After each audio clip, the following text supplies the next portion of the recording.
plane issues getting in, but I'm happy that you all made it to a short press briefing to deal with the matters that may be of interest to the population. Well, as you know, it is said that unto everything there's a season, and this must be the season of great diplomatic activity, which demands that we get involved in a number of matters at the same time. Recently, we have been very active in a number of areas, and there's a certain amount of coming together or coming to a head on many of these matters. So let me take them one by one for clarification. You may recall that just before COVID in 2019, CARICOM was very agitated by certain developments in the banking sector and in the requirements of our countries to qualify for clearances to conduct banking business. And you may have been covering issues to deal with FACTA and to deal with the Global Forum. All of these things had to do with changes that were being made in the international marketplace. And we, as countries dealing with international business, we had to qualify to be able to be accepted into the arena where these businesses are conducted. But at the level of CARICOM, we had certain difficulties, and the difficulties were that our local banks were being identified for disengagement with international banks on the basis that the banking business in our countries were not rising to the level of acceptability that the international community was demanding of us. Well, of course, as you know, initially everybody accepted that as a statement of fact. And then, of course, we are required to rectify it and move forward. But what has been happening is that as the months and years were passing, in short order, at the level of CARICOM, we were discovering that the goalposts for us were being moved. So as fast as you come down the field, instead of going through and scoring, you find that the goalpost has gone a little further away. And we looked at that, we complained about it, and very little adjustment was being made. And in 2019, CARICOM identified a program of work for countries in CARICOM to do so as to ensure that those who are making the decisions at the banks will understand that they are being a bit overbearing with respect to our activities. One of the main aspects of our shortcoming was the accusation that our banks were open to money laundering and terrorist financing. Two accusations that many of us would plead not guilty to. But while we support the requirement for international financing not to be available to terrorists and that money laundering is a scourge that should not be encouraged, we were questioning whether we did in fact qualify to be so labeled and to be denied access to the correspondent banking services that commercial banks require in order to transact their business. But because if you look at what is required in the banking business, you go to a local bank here in Trinidad and Tobago and you do a transaction, whether it's a trade transaction or sending some money to your family abroad or even cashing a check. If there is not a bank in a foreign country where the money was generated, or who will receive it and complete the transaction for you so that the person that you're paying can be paid. If there is not that relationship, what is called correspondent banking, between local banks and the equivalent partners abroad, then transactions that you do here will be stalled because those transactions will not be accepted by banks outside of Trinidad and Tobago to complete the objective, which is to pay someone, pay for an import, or to transfer money about. So, in short, it is necessary for local banks to have corresponding foreign banks to be able to carry out those transactions as their normal scale of business. If it is that those foreign banks are not available to you to give you the service that you need, then these transactions become a problem. And within CARICOM, action had begun to be taken against a number of banks in countries that were deemed not to be compliant and therefore could not participate in the banking business. So this problem attracted the attention of CARICOM, and we spent many hours working on it over the years. All during the pandemic it has been there. But we decided to lobby those who were making those decisions against us. I could tell you that one CARICOM country had reached a point where all but one of the banks were able to conduct foreign transactions. On this occasion, as we met in Barbados, it was against the background that a small CARICOM country, which is not even independent, which has the cover of a larger economy in Europe, that country had suddenly found that its banking business had virtually been cut off from all international banking. And of course, we would have seen on many occasions reference to Trinidad and Tobago and others, but Trinidad and Tobago in particular, as warranting adjustments to our business because we are in fact engaged in deleterious offshore banking, which of course we are not. Trinidad and Tobago is not any offshore banking center, and we do not engage in any offshore banking of any significant nature as far as I know. What we engage in is normal retail banking and international commercial banking. And I want you to make a distinction between normal banking within a country requiring external support from external banking partners and offshore banking. Offshore banking is when you provide within your country the ability to register companies, which some say are paper companies, and those companies do transactions for people largely outside of your country, and you facilitate that commercial transaction in a bank that is in a book but may not even be conducting any business within the country. We are not engaged in that. However, because they do not talk to us in the way that they should, prior to determining what we are engaged in or what we are guilty of, we have been finding ourselves as CARICOM countries either being penalized or on the verge of being penalized for banking operations which are deemed to be unacceptable, but which largely we are not engaged in some instances. And the second side of that story is that the very thing that they are accusing us of in CARICOM, and which is deemed to be unacceptable in our banking system, if it is so, like offshore banking, we do know and we do see that those are significant businesses in the economy of the developed countries. So basically what they're saying to us is that that kind of business is reserved for us. But if you get involved in it, you will be allowed to exit yourself because you will be accused of money laundering or terrorist financing and therefore would not be allowed in. But the way it is done, it is that the correspondent banks are threatened with huge fines up to millions and billions of dollars if they engage in any of the things that we are being accused of. So even though we're not aware of instances warranting that kind of harsh treatment, because of the risk involved that it might happen in our jurisdictions, and if it does happen, the banks that are engaged with us will be exposed to huge penalties.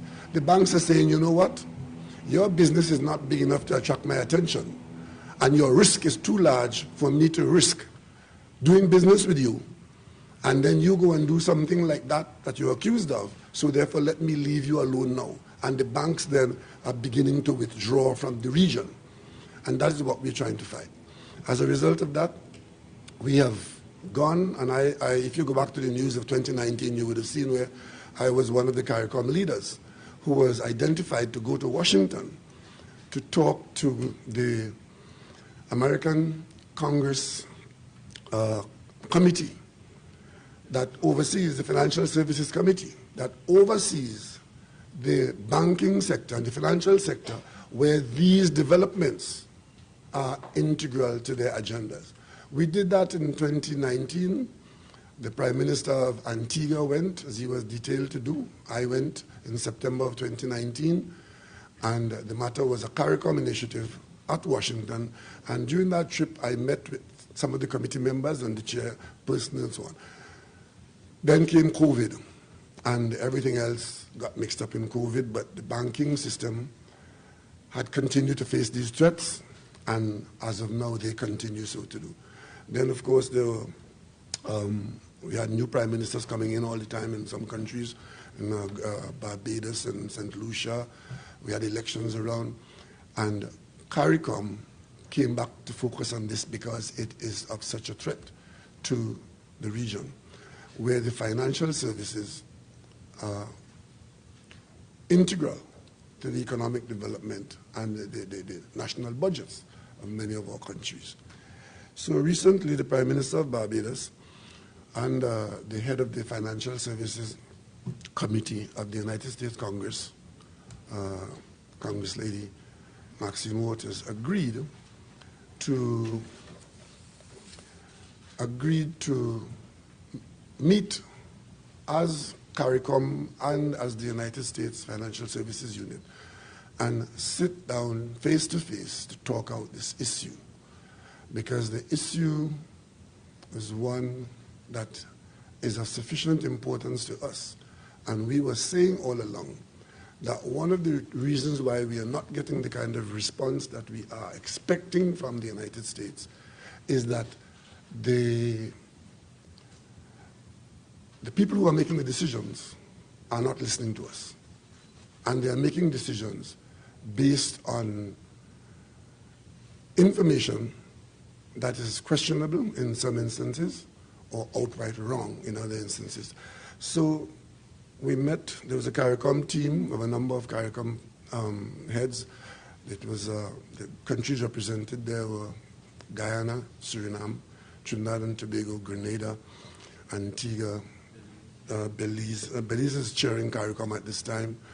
And so there was a very strong CARICOM presence at the level of heads of government and other supporters. We also had the international agencies that are directly involved and have an interest in the IMF.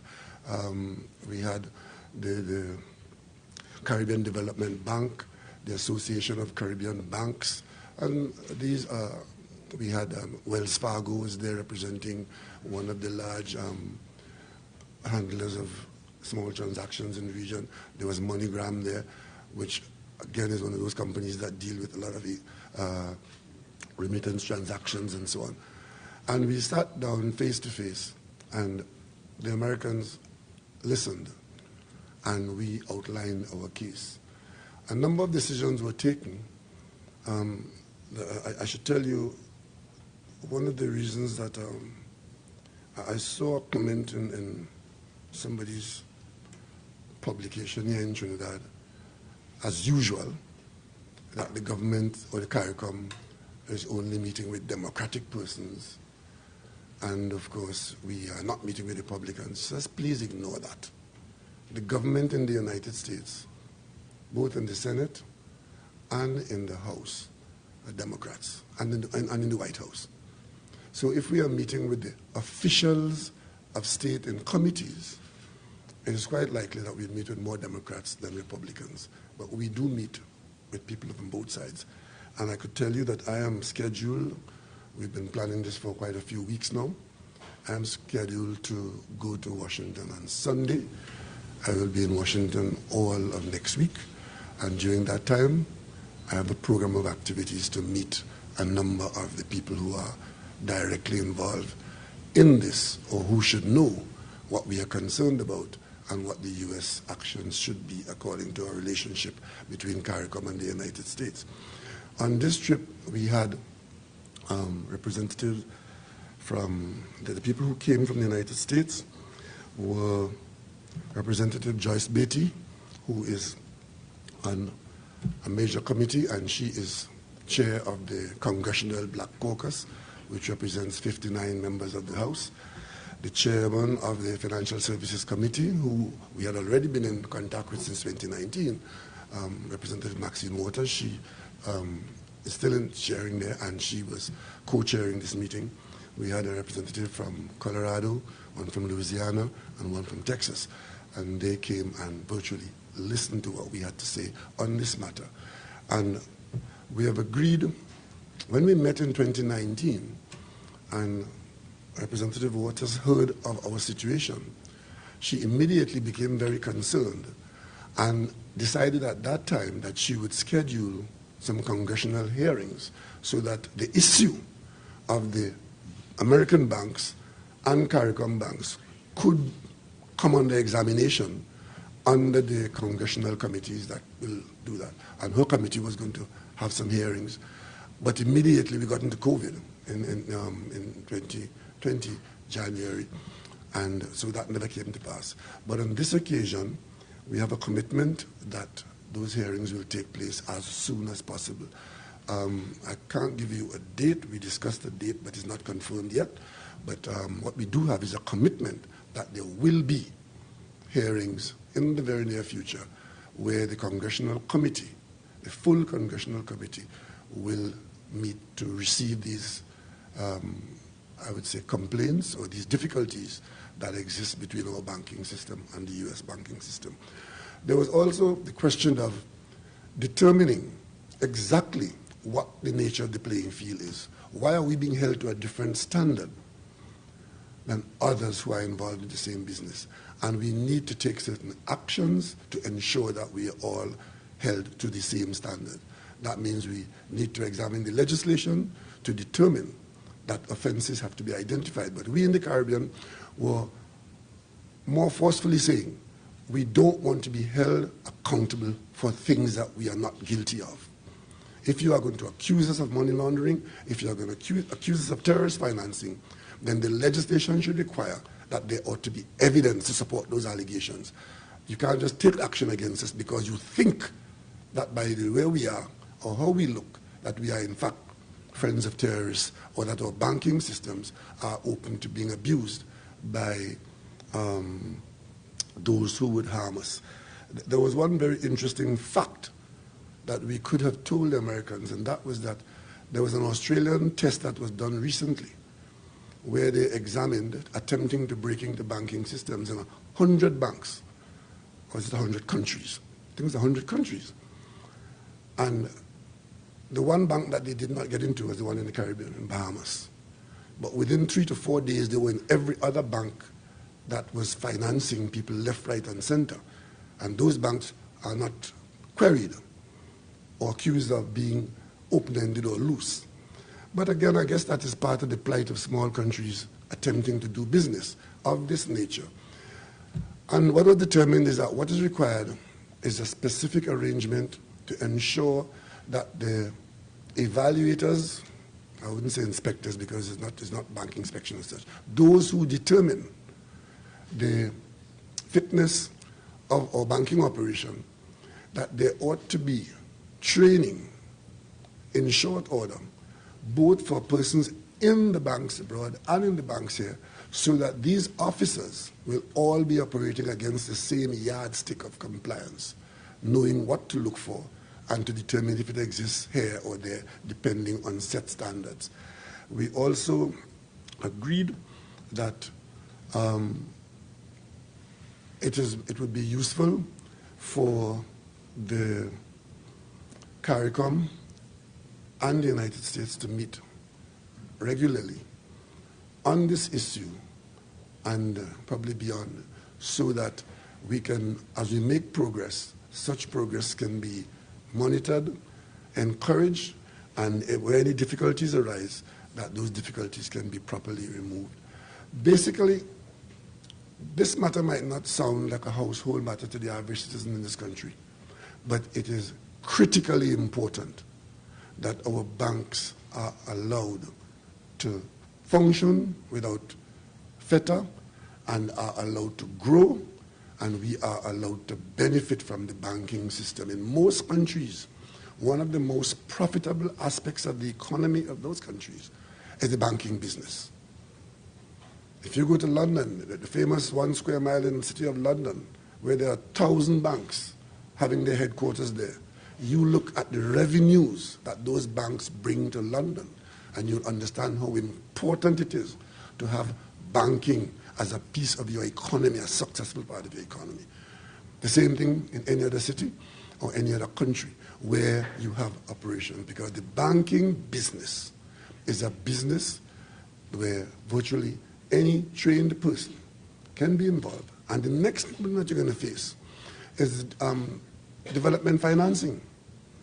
If you do not have a strong banking system, then where are you to get your development financing from? Because if they're not going to support you in doing commercial retail transactions or trade transactions, do you really believe that they will continue supporting you in making the major funding that is required in infrastructure and development financing overall? So it is important that we defend our banking system. You will know here that our banking system has grown considerably, and would want to grow further because it is good business to be involved in. Not just to cash your check that you get from your auntie abroad, not just to ensure that if you're sending some money for your child in Atlanta that you will get there, or if you want to import something you can pay for it, or your credit card can be dealt with. Not that at all. It is that this is business from which the earnings are important to the people of the country in which the banks operate. You would have seen Republic Bank spread out from Trinidad and Tobago into the Caribbean as far as Bermuda, as far as Guyana. This is business and growth for our economy. You would have seen FCB going out of here into Barbados, into Jamaica, and as the bank grows larger and stronger, it can do business further away and take on bigger portfolios. That is what others do, and that's what we should be able to do. And that's what we're fighting for. So this was the beginning of a major contact. The most important part of what took place yesterday is that we were able to get the people who have the influence to listen to what we had to say and to listen to what we were advancing as reasonable situations where we as a Caribbean grouping under CARICOM label, we expect to be treated better because there are benefits for us and benefits for all, and we require fair treatment. And you would see us staying on call with this. And our Public Bank was there. They made a presentation yesterday. The MoneyGram made a presentation. Wells Fargo made a presentation. The IMF made a presentation. So everybody was on board in saying that we need to rectify this situation. And we in CARICOM are saying that CARICOM has a very strong case. And as we are concluding these lists, the grey lists and black lists and whatever, and some of the banks are not even waiting for any list to be determined. They're taking that decision at the level of their boardrooms that there is too much risk involved, and therefore we're not going to do business with you. We have to try and remove that threat so that the banks can comfortably face either the risk or the cost that's involved in doing business with our banks.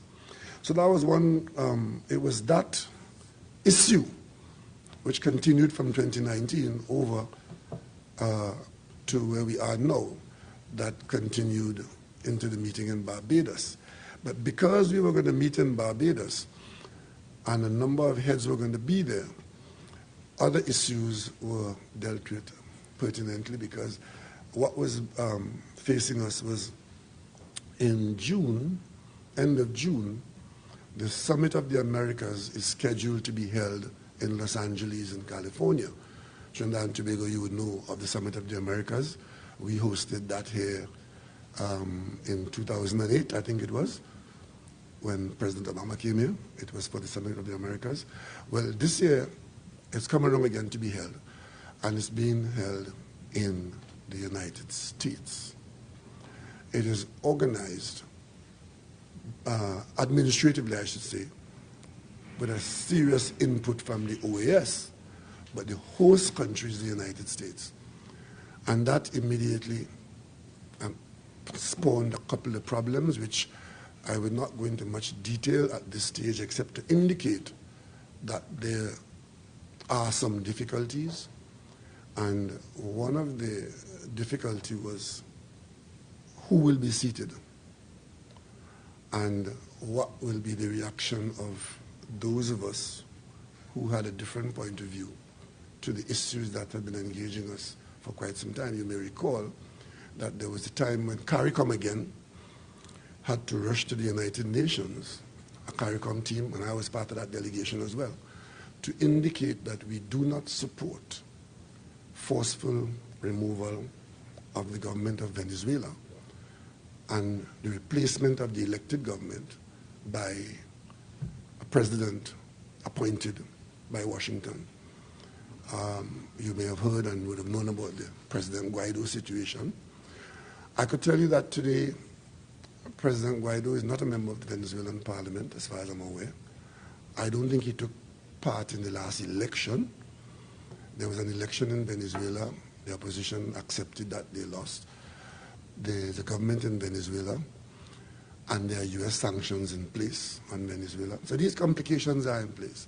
But now we come to a situation where there's a summit of the Americas, and I'm not telling you any tales out of school here, and is that it is quite possible that in the Summit of the Americas, because it is being hosted in Los Angeles, that Cuba may be denied access to the summit. That would raise a difficulty for CARICOM, because our principles in dealing with Cuba are quite clear, that we do not have sanctions on Cuba, and we do not regard Cuba as the devil incarnate. And we had the last Summit of the Americas, Cuba was a member. I think when we had it, when we hosted it here, Cuba was there. So a decision has to be made. But ahead of that decision, you would have seen the notice that went out on Monday indicating that I was traveling abroad, that I was also going to meet with a special advisor recently appointed by President Biden to come to the region and to deal with this particular issue or these issues. Former Senator Chris Dodd was identified to meet with us, and we were scheduled to meet in Belize, but then it was determined that since we were going to be in Barbados, that the meeting, even though Belize is chairing CARICOM, that the meeting would be held in Barbados so we can all take part. We did that. There were two levels of meetings. I, representing Trinidad and Tobago, I met one-on-one, had a bilateral with Senator Dodd on Tuesday morning, and these matters were discussed. And on the following day, Senator Dodd met with the CARICOM team last night. We concluded that meeting. And we had full and frank discussions, and this issue is there to be dealt with. One, who will be seated at the Summit of the Americas in Los Angeles, and two, who will represent Venezuela, because we have the situation here now, not of our doing. Maybe if our advice was taken, we wouldn't be in this situation, but we have a call for and a demand that President Guaido be invited, or his representative be invited to the meeting, and that creates a difficulty for CARICOM, because we don't acknowledge that there is a President Guaido, and the United Nations acknowledge that the government of Venezuela is the Maduro government. So the Summit of the Americas seating officials who do not belong to the bona fide government is a difficulty. And I will tell you something too. We faced this before.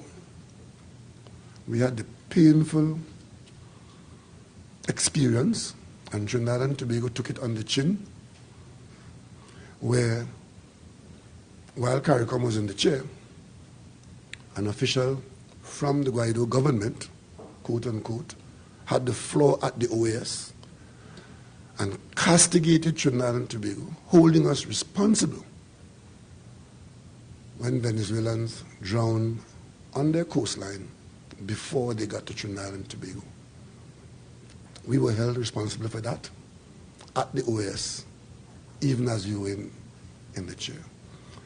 So we are hoping that that doesn't happen again, and we are hoping that the discussions that we are having, and which will continue, because I'm scheduled to meet with Senator Dodd again, and he's meeting with other CARICOM heads next week. I have an appointment with him. He's asked for a meeting again next week. And of course, he's remaining in the region and going further south in Latin America to try and create a workable arrangement so that by the time we get to Los Angeles, end of June, that these matters will be there. Oh, sorry. End of June is the CARICOM Commonwealth Heads of Government meeting. June 8th is the meeting starts on the 6th for CEOs, but for heads of government it starts on the 8th. So I expect to be traveling to California to be there for the period 8 to 11, thereabouts.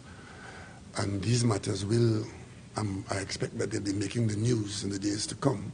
So I just alert you that these are issues which are quite weighty given the nature of the diplomacy and the issues that we have been living with for quite some time. The one thing about it is that your country, Trinidad and Tobago, has stood on certain principles.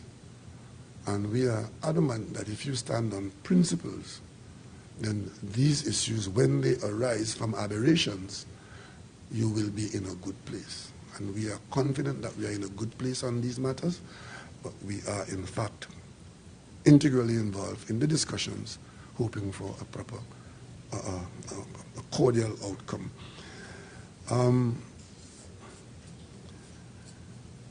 Those were the issues that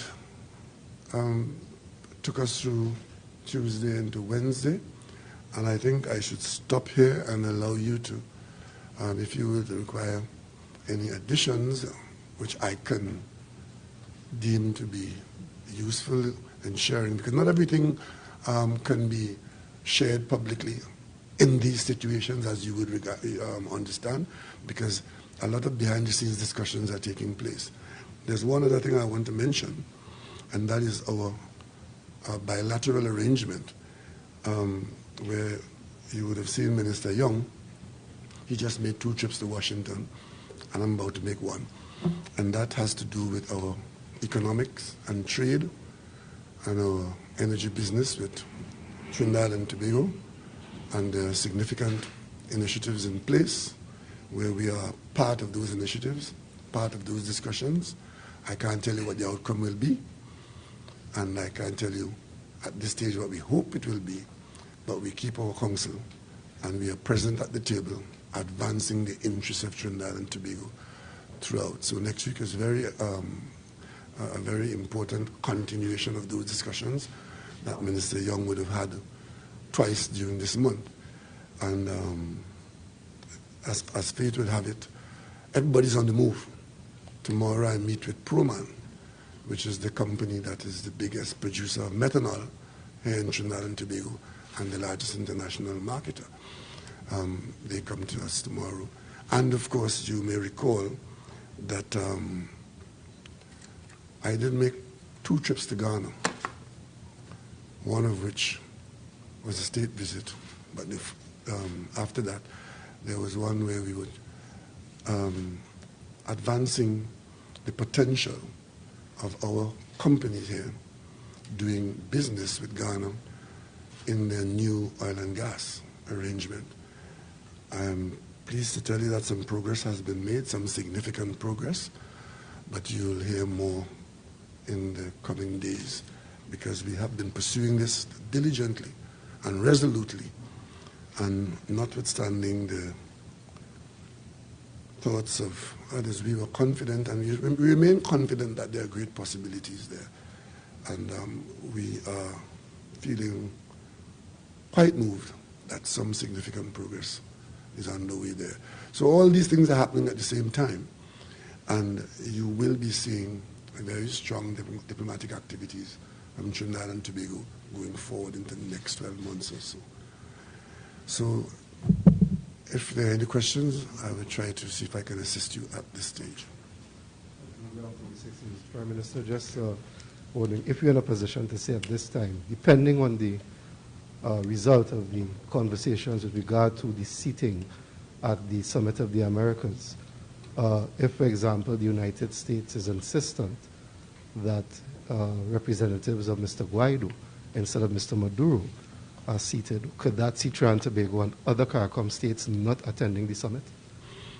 I couldn't say yes to that because we have attended OAS meetings where there was a representative of a Guaido government that doesn't really represent the United Nations arrangements. Our position has always been that it is who is recognized by the UN that we will recognize as the government at the end of the phone line. And that made it very easy for us to continue to support our actions in dealing with our neighboring government of Venezuela, even though, or even as, the government of Venezuela comes under scrutiny by some and even come under attack by some. It does not mean that we change the status of who is the government there. So that question is answered because we have already been seating with whoever they put. I just told you that one of their representatives had the floor to castigate us. Didn't change our position, didn't change our principles, and history will absolve us on that. And in terms of the issues with the banking sector, for those who may not appreciate, I know you're trying to explain at the level of the average person how serious the situation is. Could you give a little more of a sense of how directly impacted the average person could be with this banking issue? Well, fortunate for us at this time, none of our banks have been seriously affected. But if we allow the flow to continue as it is going, it most certainly will put us in a position where others are at the moment. So we are trying to head that off. At the moment, it is a very serious threat, and the outcome could be far-reaching. So I've only heard of this one instance where either some arrangements are being changed, but the local banks are very nervous, and that is why they are there with the CARICOM saying something has to be done about this, because if it happens to us, the consequences will be grave. And as I said, at the level of the small man, it is that you won't be able to cash a check outside and you can't do a transaction. At the level of trade, you can have trade, but you can't do the transaction because you can't pay bills or you can't get money coming into you. Because the handling of money by itself is an infrastructure. And that is the word that has been used in this meeting in Barbados yesterday, that we want the banking system to be viewed as economic infrastructure and not a plaything to be kicked and tossed by people on whims and fancy. It is our economic infrastructure, and we have to take care of it in that way. I don't know if you're willing to take questions on any other matters, or you would prefer to have that. Okay. We had, of course, the increase in fuel prices are now in effect. Have you had any sort of review or assessment so far? And would the government be revisiting its CNG policy as persons may be looking at alternatives while they're still waiting on the prices of electric vehicles to go down somewhat? Well, first let me just touch on CNG. There was a time when CNG was the panacea pill, and we made significant investment. That was the technology that was available, and it was said in this country that if we put our vehicles onto CNG, we would escape the liquid fuel price movements and so on. And we did some of that. Two things happened. One, our local drivers, because of the availability of very cheap liquid fuel, local drivers did not see CNG as a money-saving initiative. And we do have some vehicles on CNG. We have some infrastructure for fueling them, and we'll continue so to do. However, in the meantime, the technology has changed dramatically. What it has done is that even among the liquid fuels, there were times when we had to adjust ourselves. One of that huge expense that we tried and lost money at Petrotrin had to do with trying to prepare and produce a sulfur-free fuel to be able to sell it, because the market had put down a deadline by which you had to produce this fuel. And today, all diesel, right, has to be sulfur-free. I mean, all over the world, the standards has changed. Now we're into electric vehicles. Right? Those were toys at one stage. Now we are looking at the flow of vehicles that will come into the country going forward is likely to be more and more electric vehicles until eventually internal combustion engines will not be in the mix. So we, in the country, we have a plethora of options. In this country, you have CNG, which carries its own support on it. You have liquid fuels, which are subsidized, and you have electric vehicles, which are identified for some element of help from the Minister of Finance. So there's no one-size-fitting-all, but the goal as we go forward is one of efficiency, technology, availability, and affordability. Prime Minister, good day, Jensen of Emody Newsday. Two-part question with regards to the banks. Are you aware of any international banks, American banks that were planning on entering our market that changed their mind, and any that were already in existence in Trinidad that left because of all of these restrictions? No, I don't know of any banks wanting to come in and make a turnaround because of what I discussed. But what I do know is that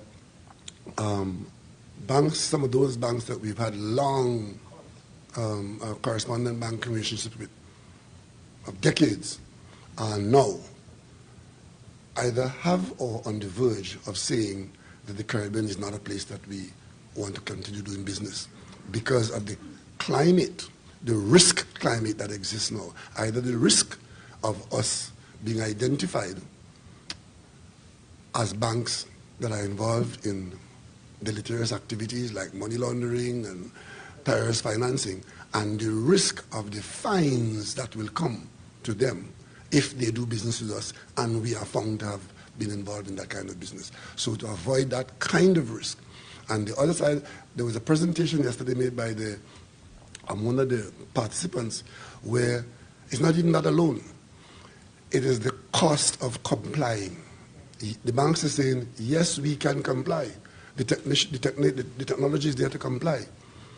But the cost of that technology to be able to satisfactorily comply, that cost is too high, so therefore we don't want the business. That's what we're facing. Can you identify these banks? The what? The banks that you No, said? I can't. I don't want to deal with, as a matter of fact, as it was discussed, it's not an individual bank arrangement. This is a climate, it's a banking climate arrangement. So it's not any one bank to say, well, we can pick on this bank or pick on that bank. It is the climate of banking. And the issue is what kind of banking business that you're engaged in. So in Trinidad and Tobago, when they say that Trinidad and Tobago is engaged in offshore banking, it's not a public bank or FCB, it's a country profile we're talking about. Now, you're planning to meet in Washington come Sunday. Well, head to Washington on Sunday. Again, on this same banking issue, you just came back from Barbados on this issue. If after all these meetings, nothing favorable is said or done, what, if anything, can Trinidad and Tobago and CARICOM do? Well, the banking issues are aside. I mean, when my trip to Washington, there are other things the main things I'm going there for is international trade business. So it is because I'm there on other business why we take the opportunity to continue meeting on this issue and hearing what else is to be said about it. But I wasn't going there for that, for the banking business. We did all that we could do for the moment. We took some decisions. There's going to be a release probably tomorrow or sometime on the decisions that were taken there. I just touched on a couple of them here a while ago, but there will be a clear release which you probably will get from the meeting. These tend to come out 24, 48 hours after. So I'm just giving you a heads up on that. And I don't want you to see these issues I raise as the issues of a bank in Trinidad or a bank in Barbados. What we're all facing from Bermuda all the way down to Suriname, we're all facing exclusion from the international banking business because standards have been set which they're saying that we cannot meet. And even as we meet them, they keep changing the goalposts. And they start taking action against us, even as we are querying that we are not being treated fairly. My final question on what you said before, some other questions on related matters. The trip on Sunday coming, any other Caribbean heads will be heading or just yourself? This is bilateral. My trip on Sunday had been planned from Trinidad and Tobago for quite some time, and we have been working towards that. As you all know, we have an embassy in Washington. We have an ambassador there who has been working alongside our lobbyists. We do have a lobbyist group in Washington, and we do have issues which we need to lobby the Americans about because we have great interest in particular issues, mainly in the energy sector, and we have been working on that. So we, bilaterally, we have our business. I do know that the Prime Minister of Barbados indicated that she too would be going to Washington sometime next week on issues pertinent to Barbados business. So we all have to mind our business. Yes, Prime Minister, there were over 15 murders between 22 is the number that I'm being told right now, between Thursday night and last night. Some are saying that the war on crime that the government, the state, has lost or is losing. What, if anything, do you have to say to that?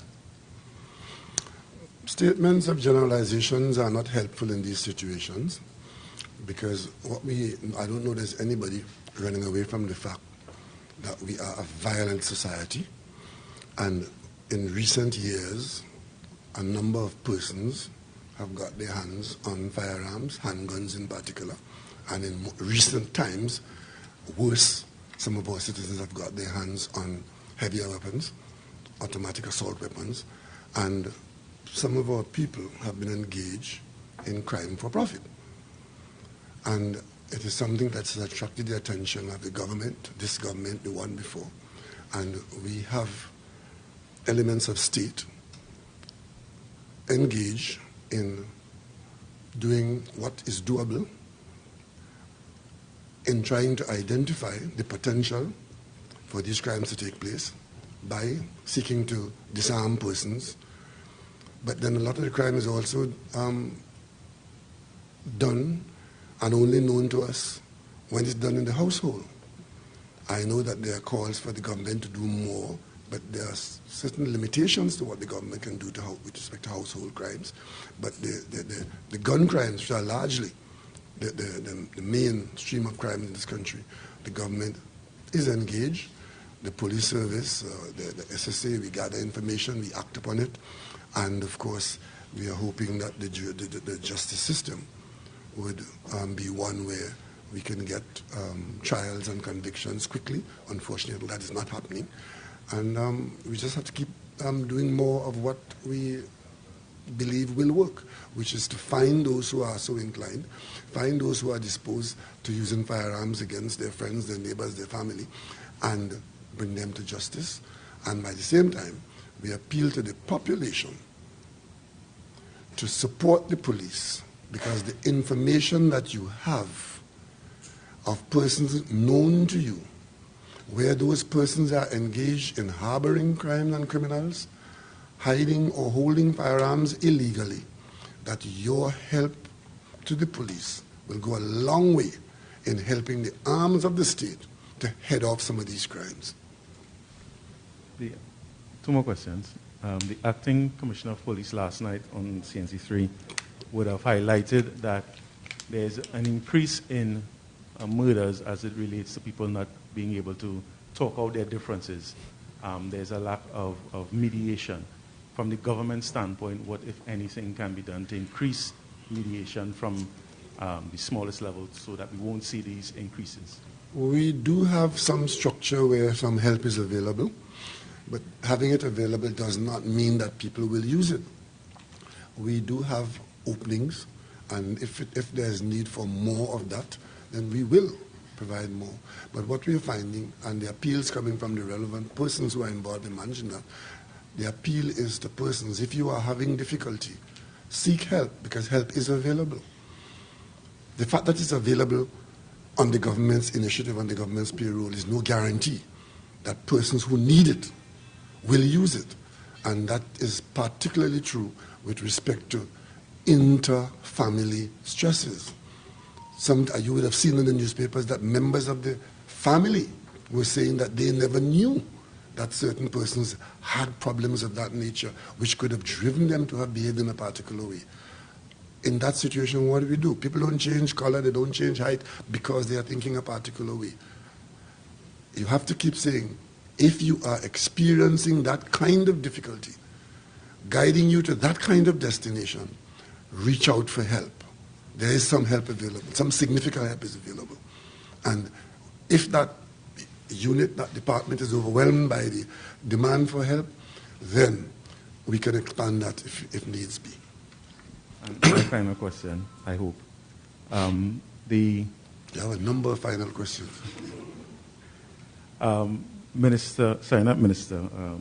Orpuch East MP yesterday. Who? Orpuch is Dr. Munilal. Reiterated a call for cameras throughout the country. I think it was earlier on this month, the National Security Minister would have highlighted that there are discussions with the stakeholders to implement and fix the cameras that are not working. Can you give an update on that? We don't need Orpuch East MP to make a call for cameras in this country. We have cameras which are in use, and they require ongoing maintenance and service and upgrade to higher and better technology. The Cabinet has already addressed those issues. With respect to the obtaining of a new suite of cameras, both in terms of number and quality, the Cabinet has cleared that. It is identified, funding is made available for it.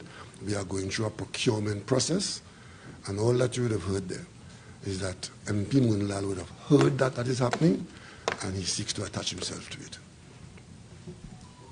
Prime Minister, good afternoon. Charlene Rampersad from Guardian Media. You spoke about TNT having a violent society. In the past couple of days since school has opened, we've seen a number of fights involving secondary school children.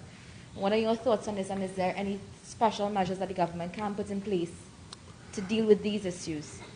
I am very concerned about it, and in fact, while I understand that it's a new environment, having been locked up home for almost 2 years, coming out, some children are releasing some negative energies, but the violence I'm seeing is unacceptable. The Minister of Education is actively engaged in reviewing the process by which we restrain students who exhibit violent behavior in the school space, and you will hear more about that in the very near future. But there ought to be consequences for violent behavior, as well as providing support for children so as to reduce the opportunities for them to act out those violent actions. So when you see these videos, they are known to us.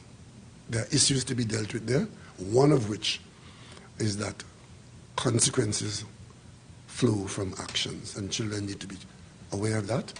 And we also need to recruit the parents of these children to join in assessing their behavior and encouraging improvements in their conduct.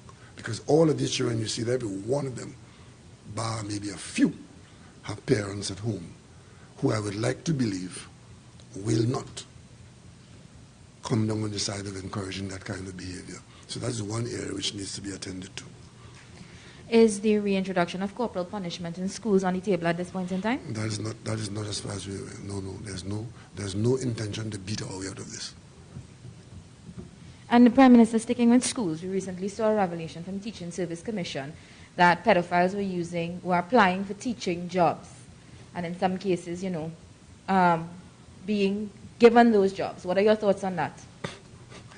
I have not seen that report. I've seen it in the newspapers, and I wasn't clear exactly what they're talking about, because I am not aware that part of the interview at the Service Commission is, are you a pedophile? And I am not sure that what the answer will be. And I don't know that we have a register yet of persons who can be so identified, and therefore you can identify them by virtue of the register saying that they are such. So that is something that I don't know, that I'm not at this stage familiar with what the Commission is saying about pedophiles applying for jobs. Because as far as I'm aware, pedophiles would be part of the wider society. And they can come in all forms and shapes and sizes. And we know that a couple of weeks ago you were handed the report on the blackout. Can we get any kind of update on when the results of that, or that report will be released to the public? It was passed to the Minister of Public Utilities, and I presume that he would have been digesting it by now, and sometime in the very near future it ought to be out if the Minister so recommends. But I've seen it. It's all technical, straightforward, contrary to what some people might think. It's a report that deals with technicality. The people who did the report are experts in that matter. They gave their experience, and they made certain recommendations. And if only for the population to be aware of the recommendations that are being made and the cause, we should make that public soon. But the Minister, I asked the Minister, because the report came to me, I met with the team that OPM had appointed. We had a long discussion, and I received the report. And because of the recommendations that were made, I asked the Minister himself to, and the team agreed to talk to the Minister and to remain available for any further action that the government may want their assistance in. That is happening now, and I think that as soon as that is settled, the Minister will advise you and the report to be made available. This government has nothing to hide. And you spoke about an upcoming trip to Washington on Sunday. We've heard talk that you'll be heading to Guyana soon as well. Can you confirm that and tell us what that's about? Well, I have seen again today that I'm supposed to be making a state visit to Guyana. I don't know that yet. I've been in consultation with my, as I am normally, I'm in constant communication with CARICOM colleagues from issue to issue. Recently I was in communication with my colleague in Guyana, the president of Guyana. We talk about it. There's a major meeting in Guyana which I'm scheduled to attend, and this is a follow-on from a meeting that took place recently where Guyana is advancing and is being identified for some major agricultural initiatives in CARICOM, maybe finally. And that meeting I agreed to attend because I was invited to attend by the organizer in Guyana. So and as a result of that, I've spoken at length with President Ali, and he did indicate that when I come to Guyana, he would want to show me one or two things of interest, and I'm very keen to see them myself. So he and I would spend some time looking at some developments in Guyana. So I don't know that that is a state visit, but I am expecting to go to Guyana for that meeting, which is largely an agricultural initiative meeting. Prime Minister, we are seeing that the economy is opening back up, schools are back out, the number of cases dropping in terms of the COVID. Any discussions to lifting the restrictions, more specifically the wearing of masks, making it from mandatory to optional? I want to remind the country that even though we are in a situation where we have largely opened up our economy and removed most of the restrictions, we need to keep focusing on the fact that the COVID virus is still with us. And if we want to understand what that means, you look outside of Trinidad and Tobago, and you will see some countries still battling with economic disruption from the COVID virus. We have been through a lot. It has cost us a lot, and we would hate to want to end up in a situation where we have economic disruption as the solution to the COVID situation in our country. Against that background, we are saying that the science, the medical advice, is that we continue to wear the mask because it reduces, if not eliminates, our individual exposure, either from getting it for ourselves or spreading it to others. It's a little inconvenience, but that inconvenience is worth a whole lot if it prevents us from ending up in a situation of economic disturbance and disruption. So we expect to make some further adjustments. I would meet with the team sometime soon. There are very few things to adjust anyway. The one is the entry into the country of unvaccinated travel issues, the cruise ship business. I'm in constant communication with the Minister of Tourism on that.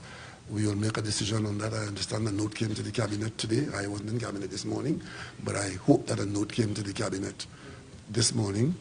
And I'm getting an indication from the Acting Prime Minister that the note did come. We're going to take some action on the cruise ship side, which is one of the areas which still exist there. We're going to take some action on the travel side in general. And the main action we took was the reduction in the intensity of testing. The PCR test is no longer a requirement. I just had my 19th or 20th test I had yesterday afternoon. And so the mask is the only one that I'm saying we are expecting to keep going as a COVID response in the weeks and months ahead, or at least weeks ahead, because it is simple and it is, right now it is only in a public place. At home, you're not requiring, and where it is definitely common sense to try and reduce that, because we know that the virus is spread by aerosols to people who are close to you and with whom you are in contact for a long time. You would have seen what's going on in the United States. The government is just appealing a judge decision to maintain, where the government wants to maintain the mask, because on airplanes, the mandate is gone as of now. Those of us who are traveling, I mean, I could tell you, I don't feel comfortable traveling on a plane, cooped up in a plane with 300 people, where there's a very good chance that some of them might be carrying symptoms of COVID. And the one thing that you can do in that environment is to prevent your inhalation of it. So the N95 mask, which is said to give you a certain element of protection, it seems to me to be only common sense. In some places it's politics. But I have not forgotten what has happened in the hospitals of the world in the last year and a half. And for me, wearing a mask in places like that is a little price to pay. So in Trinidad and Tobago, you will see the mask being required in public spaces for a while longer. Our children are out of school, and you have no idea how happy and relieved I am that our children are out of school. And I'm keeping my fingers crossed that they would be supported, they would be helped, they would be encouraged. I mean, looking at these little children with a mask on their face, it just reminds me that we are in a pandemic and a lot of people have died worldwide.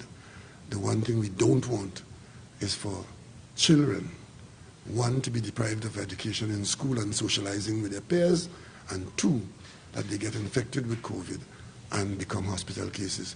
There's nothing more distressing than seeing a small child in a situation gasping for breath.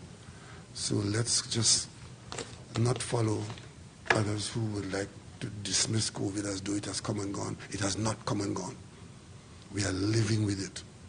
In the, outside of the household.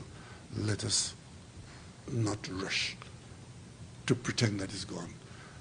I would say let's do the opposite. Let's be extra careful, extra cautious, so that we'll give ourselves a good chance to not get the worst outcome. Prime Minister, last two questions. One from me. How many? One from me, the other from my colleague. How many last questions do you have? One from me, one from my colleague. So the last two questions to you. You have two last ones now? Okay. Okay, I'll take one them. One from me and one from my colleague. One from... Some weeks ago, you mentioned that the Cabinet took a decision to financially assist the Anglican Church. What's the tune of that financial assistance? We haven't settled on that yet. As a matter of fact, you've taken me way back in Cabinet. I know, let me not allow this to go down the wrong road. The government of Trinidad and Tobago continues to provide appropriate help to ecclesiastical bodies, whether it is the Catholic Church, the Anglican Church, the Hindu parish.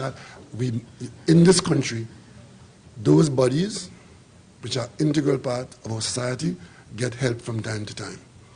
What has happened with that Anglican Church is that the cathedral, and as you know, the cathedral is not simply a matter for the Anglican. State functions are held there, right? And the role of the cathedrals, we have two cathedrals in Port of Spain, the Catholic and Anglican. Those buildings and the management, from a management point of view of the country, those two buildings are almost as good as being described as state facilities because of how they are used. The earthquake damaged that cathedral, and the government's acquiescence to a request for assistance is just normal. How much is going to be? UDICOT has done some work to determine what the nature of the rectification is going to be and the cost of it. And then that will determine what the government contributes to the cost. And Prime Minister, as we're on the subject of financial assistance, we've seen a number of protests by fishermen over the last couple of days. They are protesting the price increase in diesel. They've been calling for the government to offer them some sort of assistance. Are there any considerations for that? They're protesting the price increase of diesel. Well, we've increased the price of diesel by 50 cents. On this matter of the price increase for fuel, I simply want to say that the conversation of those who believe that something wrong has happened, let the conversation go a little further. Understand that the increase that is being borne is not the total increase for obtaining those products. The government is bearing a significant portion of the cost, and what is being protested is a portion of the cost. I think the conversation should make that clear. It is not that there has been a price increase to obtain the products, and the government has said, okay, just pay it. The government has done otherwise. The government has said, taxpayers, because remember, the government doesn't have its own money. Government acts on behalf of taxpayers. The government has said, taxpayers in general will bear, in this instance, 50% of that increase, and the users will organize their business to bear the other 50%, bearing in mind that the product that you are consuming is now more expensive than it was before. That is the long and short of it. The product, because of fuel, hydrocarbon fuels, are priced against international benchmarks. It's an international product. To obtain it, to sell it, the price is established internationally. And the price of a unit of that product is now much more expensive. And that is why, if the government does not pay that portion of the subsidy, then the user would have had to pay all of it. And I think it's reasonable, given the nature and state of the country's ability to finance these matters.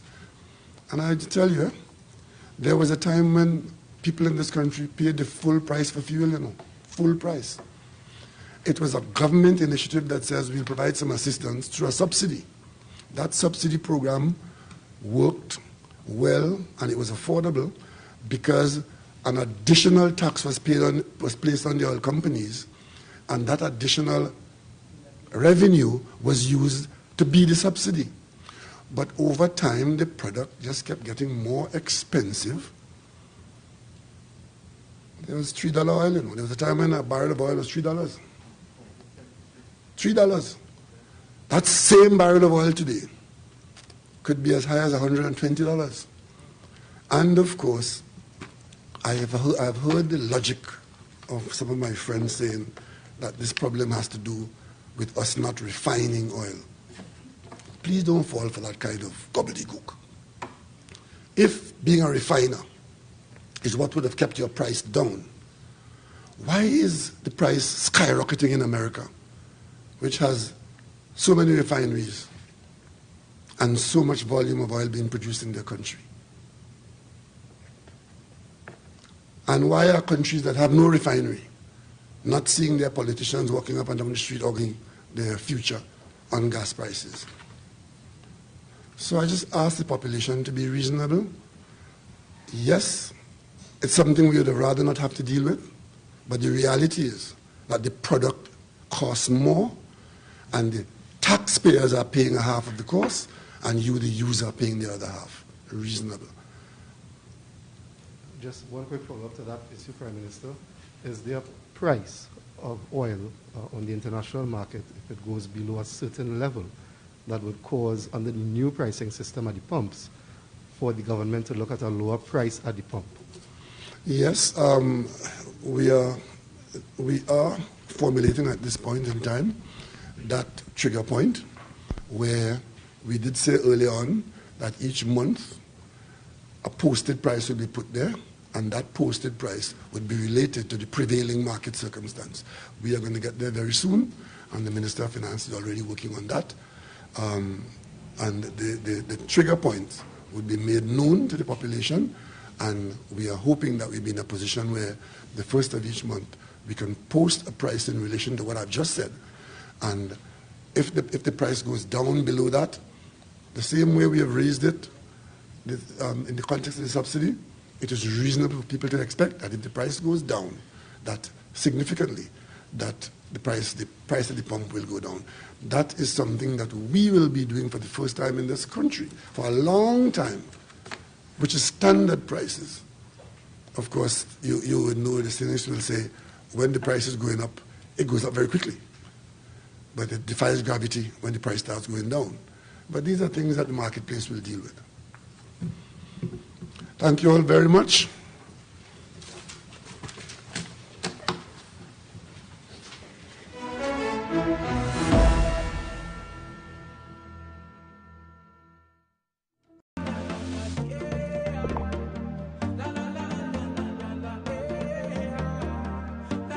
This is TTT. Live for local. Change your fate. Start to win at life with 20